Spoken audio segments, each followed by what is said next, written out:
Welcome to TBC news.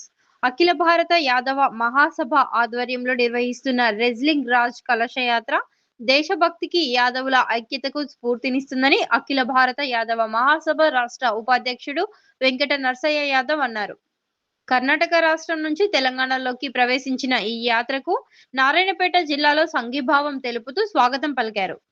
ఈ సందర్భంగా వెంకట నరసయ్య మాట్లాడుతూ, యాత్రతో భారత యాదవ జవాన్ల వీరత్వాన్ని, దేశభక్తిని, అహిర్ రెజిమెంట్ ఆవశ్యకతను ప్రజల్లోకి తీసుకెళ్లే మహా ఉద్యమంగా కొనసాగుతోందన్నారు.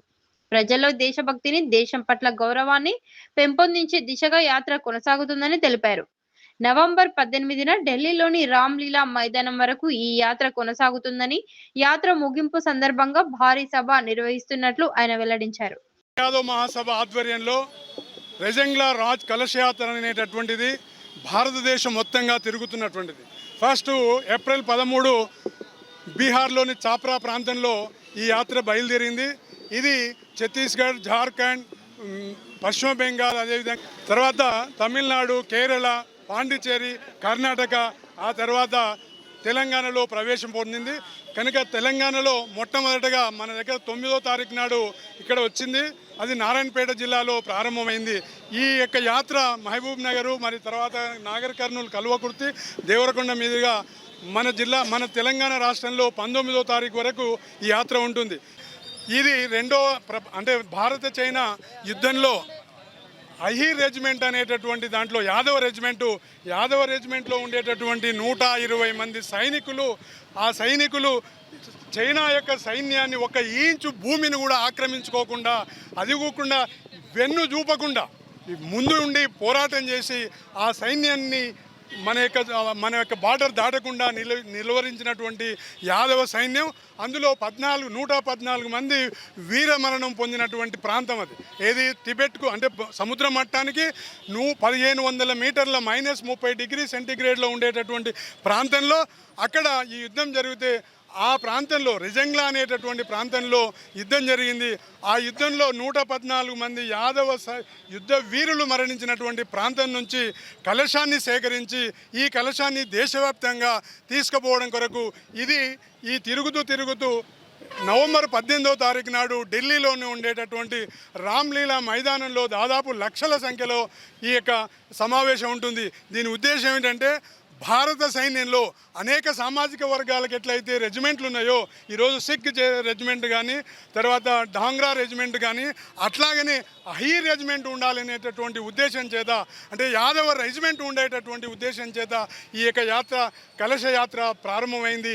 మేము యాదవులు ఏదో గొర్రెలు కాసుకోవడానికో లేదో వ్యవసాయం చేసుకోవడం కాదు, యుద్ధంలో కూడా మా యొక్క శౌర్యము, మా యొక్క ప్రతాపాన్ని చూపిస్తాము, ఈ దేశం కొరకు ప్రాణాలు అర్పిస్తాం అనేటటువంటి ఒక సందేశాన్ని ఈ దేశంలో ఉండేటటువంటి ప్రజలకు తెలియజెప్పడం కొరకే ఈ యొక్క యాత్రను మేము ప్రారంభించినాము. కనుక ఈ దేశంలో ఉండేటటువంటి ప్రజానీకం అందరూ కూడా ఈ యాత్ర యొక్క ముఖ్య ప్రాముఖ్యతను గుర్తించి ఈ దేశాన్ని పరిపాలిస్తున్నటువంటి భారత ప్రభుత్వం కూడా తప్పనిసరిగా భారత సైన్యంలో అజీర్ రెజిమెంట్ అనేటటువంటి యాదవ రెజిమెంట్ను స్థాపించాలని చెప్పేసి కోరుతూ, మరి ఈ జిల్లాలో ఈ యాత్రకు స్వాగతం పలికినటువంటి మహబూబ్ నగర్ పుర ప్రముఖులకు, ప్రత్యేకించి యాదవ సోదరులందరికీ కూడా కృతజ్ఞతలు, ధన్యవాదాలు తెలియజేస్తూ ముగిస్తూ హైర్ రెజిమెంట్ ఉండాలని చెప్పేసి కోరుకుంటూ అఖిల భారత యాదవ మహాసభ ఆధ్వర్యంలో భారతదేశ వ్యాప్తంగా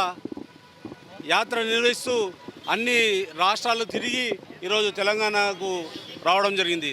దీనికి పెద్ద ఎత్తున యాదవ సోదరులు అందరూ కూడా, పెద్ద నాయకులు, కార్యకర్తలు అందరూ వచ్చి ఘనస్వాగతం తెలియజేస్తూ హైర్ రెజిమెంట్ ఉండాలని చెప్పేసి భారతదేశ వ్యాప్తంగా 1962లో చైనా యుద్ధంలో 114 మంది యాదవ సోదరులు వీరమరణం పొంది, ఆ రోజు కూడా హైర్ రెజిమెంట్ ఉండే, ఆ తర్వాత వాళ్ళు తీసేసినట్టున్నారు. ఈరోజు బీజేపీ ప్రభుత్వం ఉంది కనుక మోడీ గారికి, బీజేపీ ప్రభుత్వానికి, బీజేపీ నాయకులకు అందరికీ కోరుకునేది ఏంటంటే, మా యాదవ రెజిమెంట్ మళ్ళీ పెట్టాలని చెప్పి కోరుకుంటూ ఈ యాత్రకు సహకరించిన పెద్దలందరికీ కృతజ్ఞతలు తెలియజేస్తున్నాను. ఈ రెజంగల యాత్ర ఏదైతే మన ఉమ్మడి మహబూబ్ నగర్ వచ్చిందో, సహకరించిన పెద్దలకు, సహకరించిన పెద్దలందరికీ నా ఉదయపూర్వక నమస్కారాలు. ఎందుకంటే నేను ఉమ్మడి మహబూబ్ నగర్ వాసినే, నాది కల్వకుర్తి. ఈ అవకాశం దొరికినందుకు ఈ కలశ యాత్ర మన తెలంగాణ యాత్రలో నాకు ఈ అవకాశం ఇచ్చినందుకు మన యాదవ సంఘాలందరికీ కృతజ్ఞతలు. ఎందుకంటే అందరికీ రాదు ఇది అవకాశం. ఈ కలశ యాత్ర రెజంగ్లా నుంచి ఏదైతే మట్టి ఉందో దాన్ని జీచుకొని అంటే నా అదృష్టంగా భావిస్తున్నాను. అందరూ మన పెద్దలు చెప్పినట్టు ఇప్పుడు అందరూ చెప్పింది అదే కంటిన్యూ అయితే బాగుండదు. ఇది తెలంగాణ మొత్తం తిరిగే బాధ్యత నాది ఉంది. విజయవంతంగా పూర్తి చేస్తారని నేను అనుకుంటున్నాను, భావిస్తాను. ఒక సైనికుని ఒకే నాతే. జై హింద్, జై భారత్. వ్యాప్తంగా యాదవులు ముగ్ధకంఠంతో హైర్ రెజిమెంట్ని పునరుద్ధరించాలని, పునఃస్థాపన చేయాలనేటువంటి అఖిల భారత యాదవ సభ కోరుకుంటుంది. దానికి దేశవ్యాప్తంగా యాదవులే కాకుండా బలహీన వర్గాలందరూ కూడా మాకు ఆ స్థానాన్ని మళ్ళీ కల్పించే విధంగా ఈ మద్దతును కూడగట్టుకొని ముందుకు సాగుతున్నాం. దీన్ని తప్పకుండా పునఃస్థాపన చేయాలని అఖిల భారత యాదవ సభ దేశవ్యాప్తంగా కోరుకుంటుంది.